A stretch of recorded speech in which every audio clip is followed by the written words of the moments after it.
मेरे प्यारे विद्यार्थियों, आपका स्वागत है। हम अध्ययन करते हैं, आफतों से लड़ते हैं। हम वो हैं जो ज़माने को बदलने की क्षमता रखते हैं। विद्यार्थियों, पिछले वीडियो में हमने समरूपता और समकोण त्रिभुज यह पढ़ा है। आगे इस श्रेणी में आगे बढ़ते हुए हम पाइथागोरस त्रिक छोटा सा एक पॉइंट पहले पढ़ेंगे। इसके बाद हम दूसरा प्रमेय ज्यामितीय माध्य पढ़ने वाले हैं। पाइथागोरस त्रिक तीन संख्याओं का ऐसा समूह जो ये दर्शाता है कि वह समकोण त्रिभुज की भुजाएं हैं या नहीं। तो उसके लिए हमें जैसे कि 3, 4, 5 ये तीन संख्याओं का समूह है और ये सभी संख्याएं प्राकृतिक संख्या होनी चाहिए। तो जो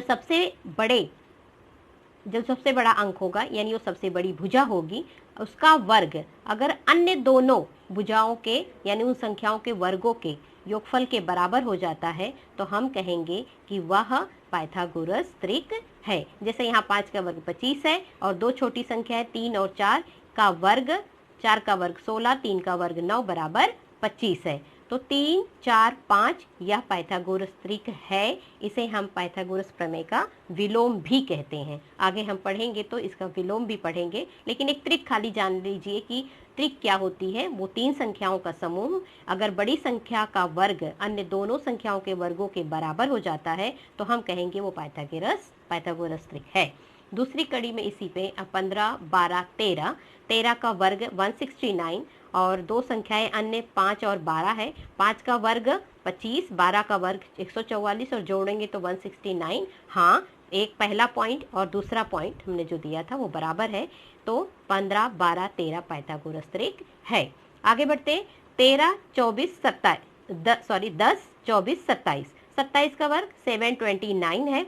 10 का वर्ग 100, 24 का वर्ग 576। अगर हम इनको जोड़ते हैं 100 को और 576 को जोड़ेंगे तो 676 आता है, जो कि पहला और दूसरा आपस में बराबर नहीं है। यानी 676 और 729 आपस में बराबर नहीं है, इसलिए यह पाइथागोरस त्रिक नहीं है। इस तरह से हम प्राप्त कर सकते हैं कि कौन सा पाइथागोरस त्रिक है, कौन सा नहीं है। जो पाइथागोरस त्रिक है अर्थात वह समकोण त्रिभुज की भुजाएं हैं। ठीक है, अब हम आगे पढ़ेंगे दूसरा थ्योरम, ज्यामितीय माध्य का प्रमेय। ज्यामितीय माध्य का प्रमेय बच्चों, जो पिछला प्रमेय हमने पढ़ा समरूपता और समकोण, उसी से ही संबंधित यह भी प्रमेय है। बहुत आसान है और हमेशा अक्सर छोटे छोटे 1 नंबर और 2 नंबर के सवालों में ज्यामितीय माध्य का प्रयोग किया जाता है। तो आओ पढ़ते हैं कि प्रमेय है क्या। प्रमेय समकोण त्रिभुज में शीर्ष लंब से कर्ण पर खींचा गया लंब रेखाखंड कर्ण द्वारा विभाजित होने वाले रेखाखंडों का ज्यामितीय माध्य होता है। यानी कोई समकोण त्रिभुज है, समकोण शीर्ष बिंदु से कर्ण पर डाला गया लंब, जो यह शीर्ष लंब है, कर्ण के जो दो मुख्य रेखाखंड है उन शीर्ष लंब का वर्ग कर्ण के दोनों रेखाखंडों के गुणनफल के बराबर होता है। तो दत्त क्या है, त्रिभुज PQR में रेख QS या लंब है RP पर। आप आकृति बना लीजिए और क्योंकि प्रमेय में तो आकृति दी नहीं होगी, हम अपनी सुविधा के हिसाब से आकृति बनाएंगे। यहाँ हमने RQP एक समकोण त्रिभुज लिया है और Q समकोण है। Q से कर्ण पर हमने लंब डाला, शीर्ष लंब है QS और वही जानकारी हम दत्त में लिख देंगे। त्रिभुज PQR में रेख QS लंब है PR और साथ क्या करना है, शीर्ष लंब का वर्ग जो कर्ण है उनके जो छोटे छोटे खंड होते हैं उनके गुणनफल के बराबर होता है। लिख दिया QS का वर्ग इक्वल टू PS गुणे SR। उपपत्ति अब हम शुरुआत करेंगे। बच्चों, हमने जो समरूपता और समकोण पढ़ा है उसमें भी हमने यही देखा कि 3 समकोण त्रिभुज बनते हैं, प्रमुख और 2 छोटे छोटे समकोण त्रिभुज। तो हमें अच्छी तरह से ये सीख चुके हैं कि हम 2 छोटे त्रिभुजों का नाम किस तरह से लेंगे। यहाँ पर उपपत्ति शुरू करेंगे। समकोण त्रिभुज PQR में कोण आर क्यू पी 90 अंश है, आर क्यू पी 90 अंश है और रेख क्यू यस लंब है आर पी पर। तब तीन त्रिभुज पी से हम पहले वीडियो में भी इन त्रिभुजों का नाम लेना मैंने सबसे महत्वपूर्ण बात बताई थी। यहाँ पे भी वही है, हमने अगर वो अच्छे से सीख लिया तो बाकी बहुत सारी जगह हमें ये इसको उपयोग आने वाला है। तो हम फिर से, मैंने कहा है कि कर्ण के किसी भी शीर्ष बिंदु से आप नाम लेना शुरू करो। तो यहाँ पे हमने पी से शुरू किया है, तो पी क्यू आर ये मूल त्रिभुज हुआ। अब दो त्रिभुजों का नाम जो छोटे हैं उनका नाम लेना है, तो पी से शुरू किया तो फिर से हम पी से ही शुरू करेंगे और समकोण तक जाएंगे। तो पी दूसरा, इस पर समकोण यस पर है, पी यस क्यू ये हमारा दूसरा त्रिभुज हुआ। क्यू के पास गए हम वहीं से रिटर्न होंगे और फिर हमारा तीसरा त्रिभुज यानी कि तीसरा त्रिभुज यानी छोटे में से दूसरा त्रिभुज क्यू यस आर और ये सब आपस में समरूप होते हैं। ये समकोण त्रिभुजों की समरूपता हम लिख देंगे क्योंकि इसका पहले वाला प्रमेय यही था। मुख्य त्रिभुज अन्य दोनों त्रिभुजों के समरूप होता है। जैसे ही हमने ये लिख दिया, इसके बाद हम आगे बढ़ते हैं। यहाँ पर हम ये लिखेंगे त्रिभुज पी एस क्यू यानी जो दो छोटे त्रिभुज हैं उनकी ही समरूपता दिखाएंगे।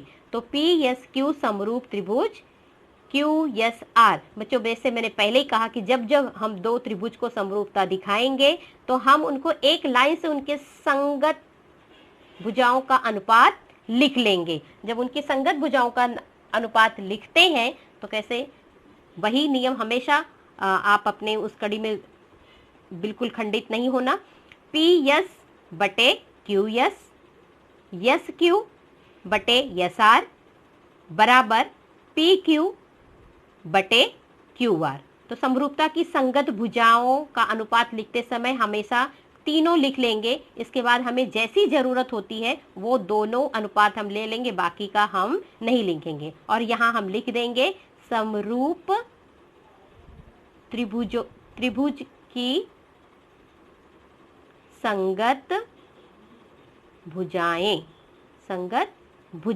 और हमें सिद्ध क्या करना था, हम अपने साध्य को देखते हुए उपपत्ति की आगे का स्टेप निश्चित करते हैं। क्यू एस का वर्ग, तो जिसमें क्यू एस है या एस क्यू है वही दो अनुपात को हम ले लेंगे। तो हमने ले लिया P S upon Q S बराबर एस क्यू, इन दोनों अनुपातों को। अब यहाँ हम देखते हैं पी एस बटे क्यू एस और Q S upon S R. Q S को क्योंकि हमें यहाँ क्यू एस स्क्वायर कर लिखना था इसलिए हमने उसको बदल दिया, एस क्यू की जगह क्यू एस लिख दिया और तिरछा गुणा करेंगे अनुपात का और Q S square equal to P S गुणे एस आर। ये हमें मिल गया, यही हमें सिद्ध करना था। शीर्षलंब क्यू एस यह रेख पी एस तथा एस आर का ज्यामितीय माध्य है। तो मेरे ख्याल से बच्चों आपको समझ गया होगा, बहुत ही सिंपल था। यह प्रमेय है ज्यामितीय माध्य।